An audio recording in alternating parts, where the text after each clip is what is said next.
തുടർച്ചയായ കടൽക്ഷോഭം മത്സ്യത്തൊഴിലാളികളുടെ ജീവനും സ്വത്തിനും ഭീഷണിയാകുകയും തീരദേശം ജീവിതം തന്നെ ദുസ്സഹമാകുകയും ചെയ്യുന്ന സാഹചര്യത്തിലാണ് ലൈഫ് മാത്രം പോരാ, മറ്റൊരു ഭവന നിർമ്മാണ പദ്ധതി വേണം എന്ന് ഗവൺമെന്റ് ചിന്തിക്കുന്നു. അങ്ങനെ പിണറായി വിജയൻ ഗവൺമെന്റ് ചിന്തയിൽ ഊർന്നു വന്നതാണ് പുനർഗേഹം. 2019 ഡിസംബറിൽ 2450 കോടി രൂപയുടെ ഭരണാനുമതി നൽകിയ ഈ പദ്ധതി വേലിയേറ്റ രേഖയിൽ നിന്നും 50 മീറ്റർ പരിധിയിൽ താമസിക്കുന്ന 22,174 കുടുംബങ്ങളുടെ പുനരധിവാസമാണ് ലക്ഷ്യമിടുന്നത്.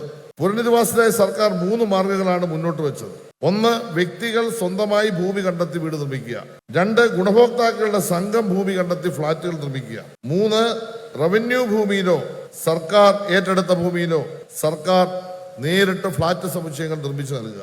ഈ പറയുന്ന 22,174 കുടുംബങ്ങളിൽ 9,104 കുടുംബങ്ങളാണ് മാറി താമസിക്കാൻ ഇതുവരെ സന്നദ്ധത പ്രകടിപ്പിച്ചത്. ഇതിൽ 4,421 കുടുംബങ്ങൾ ഭൂമി കണ്ടെത്തി ജില്ലാതല കമ്മിറ്റിയുടെ അംഗീകാരം നേടുകയും 2,488 കുടുംബങ്ങൾ ഭവന നിർമ്മാണം പൂർത്തീകരിക്കുകയും ചെയ്തു.